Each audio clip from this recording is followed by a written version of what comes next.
ఈరోజు ఉదయం నుంచి ఇప్పటిదాకా లగచర్ల దాని చుట్టుపక్కల ఉండే 5 గ్రామాలు ఎక్కడైతే రేవంత్ రెడ్డి గారి నియంత్రిత పోకడలు నిరసిస్తూ ఆ గ్రామాలకు సంబంధించిన గిరిజన దళిత బలహీన వర్గాల ఆడబిడ్డలు అన్నదమ్ములు ఢిల్లీకి వచ్చి మా నాయకురాలు సత్యవతి గారు, సబిత గారు, కోవ లక్ష్మి గారు, మాలోత్ కవిత గారు, హరిప్రియ గారు, తుల ఉమా గారు వీరందరి నేతృత్వంలో ఉదయం నుంచి మా సురేష్ రెడ్డి గారు, మా రాజ్యసభ సభ్యులు గాయత్రి రవి గారు, దామోదరరావు గారు, ఇంకా చాలా మంది సీనియర్ నాయకులు ఆర్ఎస్ ప్రవీణ్ కుమార్ గారు, మాజీ director general of police doctor Shravan గారు, ఇంకా చాలా మంది పెద్దలు వారందరి నేతృత్వంలో ఉదయం నుంచి అనిల్ జాదవ్ ఎమ్మెల్యే గారు అందరి నేతృత్వంలో కలుస్తా ఉన్నారు. జాతీయ మానవ హక్కుల సంఘాన్ని కలిశారు, మానవ హక్కుల కమిషన్, జాతీయ మహిళా కమిషన్ కూడా కలిశారు, జాతీయ షెడ్యూల్డ్ తెగలు అదేవిధంగా షెడ్యూల్డ్ ట్రైబ్స్ కి సంబంధించిన కమిషన్స్ ని కూడా కలిశారు. వారితో మొరబెట్టుకున్నారు. తెలంగాణలో ఇవాళ తన అల్లుడి కంపెనీ కోసం ముఖ్యమంత్రి గారు నియంత్రిత పోకడలతో తరతరాలుగా మాకు వారసత్వ సంపదగా వచ్చిన ఒకే ఒక్క ఆధారం, జీవనాధారమైన మా భూమిని లాక్కుంటున్నారు. 9 నెలలుగా మేము ఆందోళన చేస్తున్నా కనీసం మా వైపు కన్నెత్తి చూడలేదు, పట్టించుకోలేదు.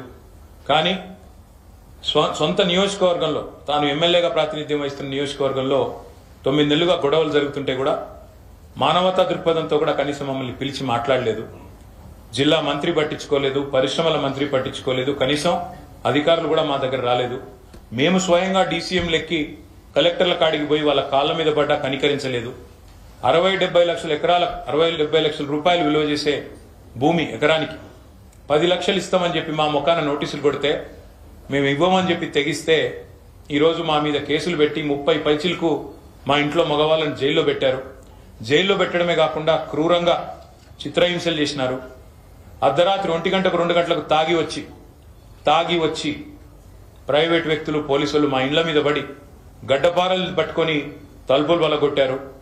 ఆడవాళ్ల మీద దాదాపు అత్యాచారం చేసినంత పని చేశారు అని చెప్పి వాళ్ళందరూ కూడా ఓపెన్గా, ఎందుకంటే ఏ ఆడపిల్ల చెప్పుకోదు ఇట్లా జరిగింది, అయినా ఇవాళ తమ గుండెల్లో ఉన్న ఆవేదన వాళ్ళు ఢిల్లీ దాకా వచ్చి చెప్పుకున్నారు. మేము భారత ప్రధానమంత్రి గారు నరేంద్ర మోడీ గారితో, భారత ప్రతిపక్ష నేత రాహుల్ గాంధీ గారితో ప్రార్థించేది, కోరేది ఒకటే. మణిపూర్లో ఏదైనా సంఘటన జరిగినప్పుడు దేశం మొత్తం బాధపడతా ఉంది. నిన్న ఉత్తరప్రదేశ్లో ఝాన్సీలో ఒక యాక్సిడెంట్లో పసిపిల్లలు చనిపోయారంటే అందరి గుండెలు రోధించినాయి. అదే మాదిరిగా లక్షద్వీప్లో అక్కడ ఆదివాసీలు తిరగబడితే అందరము బాధపడ్డాం. తెలంగాణ దానికి భిన్నం కాదు, లగచర్ల దానికి భిన్నం కాదు. లగచర్లలో జరుగుతున్న దురాగతం, ముఖ్యమంత్రి రేవంత్ రెడ్డి నియోజకవర్గంలో జరుగుతున్న దురాగతం, వాళ్ళ అండతో పెట్టిరేగిపోతున్న వాళ్ళ మూకలు ఇస్తారా చస్తారా అన్నట్టు మెడ మీద కత్తి పెట్టి చేస్తున్న దౌర్జన్యం ఏదైతుందో ఇవాళ దేశ రాజధాని ఢిల్లీలో ప్రతిధ్వనించింది. మాకు ఒకటే మా డిమాండ్, వారి తరఫున మాది ఒకటే డిమాండ్.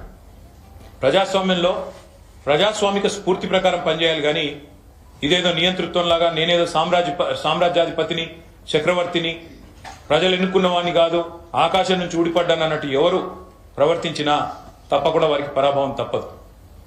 చక్రవర్తిని, ప్రజలు ఎన్నుకున్న వాడిని కాదు, ఆకాశం నుంచి ఊడిపడ్డాను అన్నట్టు ఎవరు ప్రవర్తించినా తప్పకుండా వారికి పరాభవం తప్పదు. రేవంత్ రెడ్డి కూడా దానికి అతీతుడు కాదు. రాహుల్ గాంధీని అడుగుతున్నాం, గంట కింద ఉపన్యాసం ఇస్తున్నావు జార్ఖండ్లో.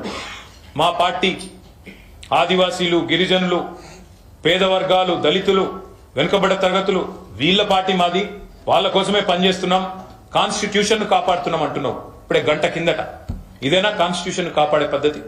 ఇదేనా రాజ్యాంగ రక్షణ? ఇదేనా పేద వర్గాల పట్ల నీకున్న ప్రేమ? ఎందుకు మణిపూర్ గురించి మాటికి మాట్లాడే రాహుల్ గాంధీ ఎందుకు కొడంగల్ గురించి మాట్లాడవు? ఎందుకు తెలంగాణ గురించి మాట్లాడవు? తెలంగాణలో ఇన్ని దురాగతాలు జరుగుతుంటే నీ ముఖ్యమంత్రిని నియంత్రించే పరిస్థితిలో లేవా? ఇవాళ మా ఆడబిడ్డలు గొంతెత్తి దేవి గాని, కిష్టిబాయి గాని, జ్యోతి గాని, సుశీల గాని వాళ్ళు మాట్లాడింది నీ చెవులకు వినబడ్డం లేదా? రాహుల్ గాంధీ గారిని అడుగుతున్నాం మేము. మీరే చెప్పారు ఎలక్షన్లకు ముందు, తెలంగాణ ఎన్నికలకు ముందు, ఒక్క పిలుపునిస్తే మీ తమ్ముడిని, మీ అన్న నేను వచ్చి వాలిపోతా, మీ దగ్గరకు వస్తా అన్నాం. ఎక్కడున్నావు ఈరోజు? ఒకవేళ మీరు మహారాష్ట్రలో, జార్ఖండ్లో బిజీగా ఉంటే మీరెక్కడున్నారో చెప్పండి, అక్కడికే వస్తామంటున్నారు మా చెల్లెలు. వచ్చి మిమ్మల్ని కలుస్తామంటున్నారు, మీతో మొరబెట్టుకుంటామంటున్నారు. మీరు ఢిల్లీకే వచ్చేది ఉంటే ఎన్నికల ప్రచారం అయిపోయింది కాబట్టి మహారాష్ట్రలో, జార్ఖండ్లో ఢిల్లీకి వచ్చేది ఉంటే ఇక్కడే ఆగుతాం, ఢిల్లీలో సమయం ఇస్తే ఇక్కడే కలుస్తాం, మా బాధ చెప్పుకుంటాం అంటున్నారు. ఇప్పుడైనా గొంతు విప్పండి, నోరు విప్పండి. కేవలం లిప్ సర్వీస్ సరిపోదు, మాటలతోనే ప్రేమలు ప్రదర్శిస్తే సరిపోదు, మాటల్లోనే ప్రేమ కురిపిస్తే సరిపోదు, చేతల్లో కూడా చూపెట్టాలని చెప్పి కూడా కోరుతా ఉన్నారు. చివరిగా నేను చెప్పేది ఒకటే, రేవంత్ రెడ్డి అయినా, రాహుల్ గాంధీ అయినా, ప్రధానమంత్రి మోడీ అయినా, ప్రధానమంత్రి మోడీ గారిని కూడా మేము అడుగుతున్నాం. ఇవాళ మీరు మర్చిపోయినట్టున్నారు, అసలు తెలంగాణ రాష్ట్రం ఈ దేశంలో